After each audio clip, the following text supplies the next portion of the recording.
जय हिंद मित्रांनो, आपल्या Shivarth D classes या यूट्यूब चॅनलला मी सर्वांचं स्वागत करतो. आपण या व्हिडिओमध्ये भारतीय स्वातंत्र्य चळवळीतील आधुनिक भारताच्या इतिहासातील महत्त्वाच्या सामाजिक व धार्मिक सुधारणा चळवळीच्या इतिहासातील काही महत्त्वाचे प्रश्न पाहणार आहोत. आपण हा व्हिडिओ स्किप न करता पहा, जेणेकरून आपल्याला नक्कीच या व्हिडिओमधून हमखास प्रश्न असतील. तर बघा, आपण या ठिकाणी भारतीय सामाजिक व धार्मिक प्रबोधनाचे अग्रदूत कोणाला म्हणतात? तर लक्षात घ्या, पर्याय आहेत स्वामी विवेकानंद, राजा राममोहन रॉय, पंडित ईश्वरचंद्र विद्यासागर आणि दादाभाई नौरोजी. तर पर्याय क्रमांक 2 या प्रश्नाचं योग्य उत्तर असणार आहे. म्हणजेच राजा राममोहन रॉय यांना भारतीय सामाजिक व धार्मिक प्रबोधनाचे अग्रदूत म्हटले जाते. आपला महत्त्वाचा प्रश्न आहे या ठिकाणी, की भारतात सामाजिक व जी की धार्मिक सुधारणा चळवळीला सुरुवात झाली ती कोणत्या संघटनेने केलेली होती? रामकृष्ण मिशन, सत्यशोधक समाज, आर्य समाज आणि ब्राह्मो समाज. तर पर्याय क्रमांक 4 ब्राह्मो समाजाच्या माध्यमातून आपल्या भारतामध्ये सामाजिक आणि धार्मिक सुधारणा चळवळीला सुरुवात झालेली दिसून येते. म्हणजेच की बघा, या ठिकाणी 20 ऑगस्ट 1828 आपल्या या ब्राह्मो समाजाची स्थापना लक्षात घ्यायची आहे. 1828 महत्त्वाचं म्हणजे राजा राममोहन रॉय यांच्या माध्यमातून ही स्थापना झालेली पाहायला मिळते.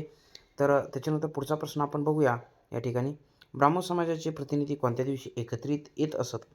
तर ब्राह्मो समाजाच्या कार्याचं जे काय बघा, पुढील जी गती असेल किंवा कसं कार्य करायचं या संदर्भात विचाराची देवाणघेवाण करण्यासाठी ब्राह्मो समाजाचे प्रतिनिधी रविवार, शनिवार, सोमवार, शुक्रवार कोणत्या दिवशी एकत्रित यायचे? तर पर्याय क्रमांक 2 शनिवारच्या दिवशी ब्राह्मो समाजाचे प्रतिनिधी एकत्रित जमायचे.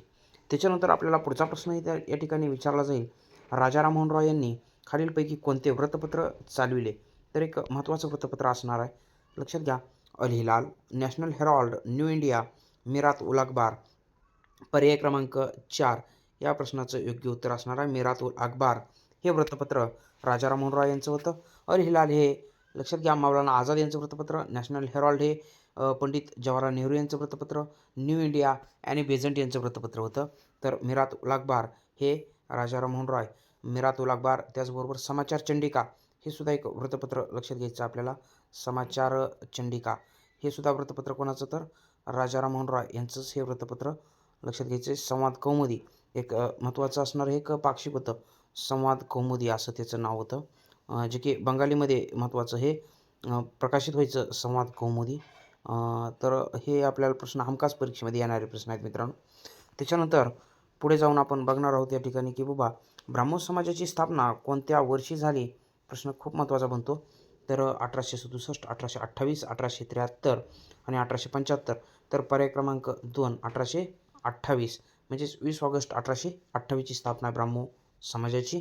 त्याच्यानंतर 1867 प्रार्थना समाज लक्षात घ्यायचा आहे. 1873 सत्यशोधक समाज लक्षात घ्यायचा आहे या ठिकाणी. आणि 1875 आर्य समाज आणि थिओसॉफिकल सोसायटी या 2 संघटनांची स्थापना आहे 1875. त्याच्यानंतर आपण पुढे बघणार आहोत या ठिकाणी भारतीय ब्राह्मो समाज कोणी स्थापन केला?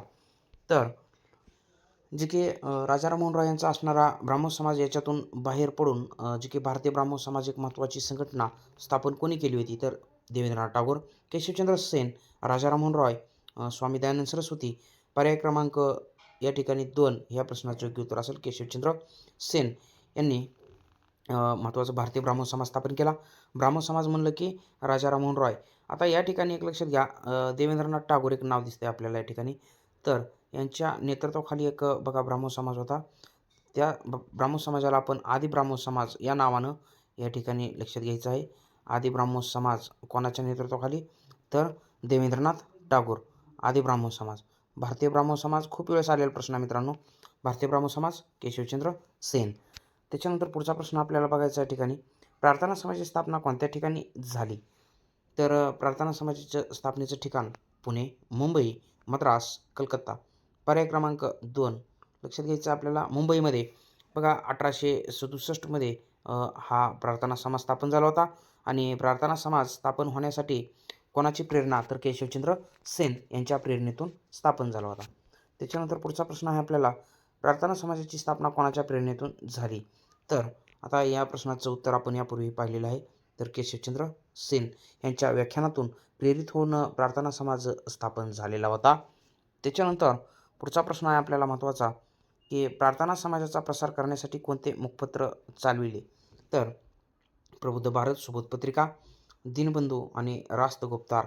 पर्याय क्रमांक 2 या प्रश्नाचं योग्य उत्तर असणार आहे. तर दीनबंधू हे लक्षात घ्या सत्यशोधक समाजाचं एक वृत्तपत्र होतं महत्त्वाचं. रास्त गुप्तार दादाभाई नौरोजी यांनी चालवलेलं एक वृत्तपत्र होतं. तर प्रबुद्ध भारत हे डॉक्टर बाबासाहेब आंबेडकर यांचं एक वृत्तपत्र होतं महत्त्वाचं. त्याच्यानंतर आपल्याला पुढे जाऊन प्रश्न विचारला जाईल, वारकरी संप्रदायाची शिकवण प्रमाण मानणारी जी की एक संघटना होती ती कोणती होती? तर ब्राह्मण समाज, आर्य समाज, सत्यशोधक समाज, प्रार्थना समाज. पर्याय क्रमांक 4 या प्रश्नाचं योग्य उत्तर असणार आपलं. म्हणजे प्रार्थना समाजाने वारकरी संप्रदायाची शिकवण या ठिकाणी प्रमाण मानल्याचं आपल्याला दिसून येतं. त्याच्यानंतर आपल्याला पुढचा पॉईंट आहे की प्रार्थना समाजाच्या माध्यमातून कोणत्या ठिकाणी अनाथाश्रमाची स्थापना करण्यात आली? तर प्रार्थना समाजाने बघा पर्याय क्रमांक 1 पंढरपूर, 2 पुणे, 3 मुंबई, 4 नाशिक. तर 1 हा पर्याय आपलं या प्रश्नाचं योग्य उत्तर असेल. पंढरपूर या ठिकाणी अनाथ आश्रमाची स्थापना या प्रार्थना समाजाच्या माध्यमातून झालेली पाहायला मिळते आपल्याला.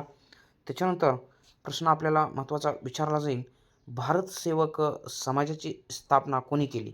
तर हा जो काय भारत सेवक समाज आहे तो 1905 मध्ये स्थापन झालेला होता. आणि बघूया आपण पर्याय 1 महर्षी वि. रा. शिंदे, 2 गोपाळकृष्ण गोखले, 3 स्वामी विवेकानंद, 4 स्वामी दयानंद सरस्वती. तर नामदार गोपाळकृष्ण गोखले यांनी महत्त्वाचं भारत सेवक समाज 1905 मध्ये स्थापन केलेला होता. तर महर्षी वि. रा. शिंदे यांच्या माध्यमातून डिप्रेस्ड क्लासेस मिशनची स्थापना 1906 मध्ये करण्यात आलेली होती. तर डिप्रेस्ड क्लासेस मिशनचं एकदा उद्दिष्ट विचारलेलं आहे परीक्षेमध्ये. तर दलित उद्धाराचं कार्य या माध्यमातून झालेलं आपल्याला पाहायला मिळतं. दलित बांधवांचं कल्याण या ठिकाणी या डिप्रेस्ड क्लासेस मिशनच्या माध्यमातून लक्षात घेण्यात आलेलं होतं. त्याच्यानंतर पुढचा प्रश्न बघूया आपण या ठिकाणी. महात्मा ज्योतिबा फुले यांनी ईश्वराला काय म्हणून संबोधले होते? ईश्वराला काय म्हटले होते महात्मा ज्योतिबा फुले यांनी? तर बघूया आपण 1 संकटमोचक, 2 निर्मिक, 3 दुःखहर्ता, 4 जनकल्याण करणारा. तर पर्याय क्रमांक 2 निर्मिक अशी एक महत्त्वाची संकल्पना ईश्वराच्या संदर्भात महात्मा ज्योतिबा फुले यांनी या ठिकाणी वापरलेली पाहायला मिळते. विद्यार्थी मित्रांनो, एक प्रश्न आपल्याला या ठिकाणी विचारला जाईल, महात्मा ज्योतिबा फुले यांना महात्मा ही जी काही उपाधी आहे ती कोणी दिलेली आहे? तर असा प्रश्न जर आला परीक्षेत तर लक्षात घ्या, मुंबईच्या जनतेच्या माध्यमातून मुंबईची जनता या ठिकाणी आपल्या या प्रश्नाचं योग्य उत्तर असणार आहे. म्हणजेच महात्मा ज्योतिबा फुले यांना महात्मा अशी उपाधी मुंबईच्या जनतेनं दिलेली दिसून येते. त्याच्यानंतर आपल्याला पुढचा प्रश्न महत्त्वाचा बघा या ठिकाणी, सत्यशोधक समाजाची स्थापना कोणत्या वर्षी झाली? तर पर्याय 1 1870, 1873, 1875, 1867. पर्याय क्रमांक 2 म्हणजेच 1873 मध्ये सत्यशोधक समाजाची स्थापना पुणे या ठिकाणी झालेली होती. सर्व साक्षी जगतपती त्याला नकोच मध्यस्थी असं एक महत्त्वाचं ब्रीदवाक्य आपल्याला या सत्यशोधक समाजाचं पाहायला मिळतं. तर 24 सप्टेंबर 1873 मध्ये सत्यशोधक समाजाची स्थापना पुणे या ठिकाणी. मग 1870 मध्ये जर बघितलं आपण तर सार्वजनिक सभेची स्थापना झालेली होती आणि तीही पुणेमध्ये. 1870 सार्वजनिक सभा महत्त्वाची संघटना आहे. आपल्याला प्रश्न या ठिकाणी विचारला जाऊ शकतो की सत्यशोधक समाजाचे प्रतिनिधी कोणत्या दिवशी एकत्रित जमायचे? तर रविवार, सोमवार, शनिवार, शुक्रवार. तर पर्याय क्रमांक 1 या प्रश्नाचं योग्य उत्तर असणार आहे, रविवारच्या दिवशी एकत्रित जमायचे. तर विद्यार्थी मित्रांनो, आपण विथ स्पर्धा परीक्षाचा जर अभ्यास करत असाल तर आपण जर माझ्या चॅनलला नवीन असाल तर चॅनलला सबस्क्राईब करा आणि हा व्हिडिओ आपल्या मित्रापर्यंत जास्तीत जास्त शेअर करा. आपण महत्त्वाचं म्हणजेच की अशा प्रकारचे काही प्रश्न किंवा जे काय महत्त्वाचा परीक्षाभिमुख डाटा जी केचा बघत असाल तर आपल्या चॅनलची प्लेलिस्ट नक्कीच पहा. आणि आपल्याला हा व्हिडिओ जर नक्कीच आवडला असेल तर व्हिडिओला लाईक करा. भेटूया पुढच्या अशा महत्त्वाच्या व्हिडिओसह. तोपर्यंत धन्यवाद. जय हिंद. वंदे मातरम.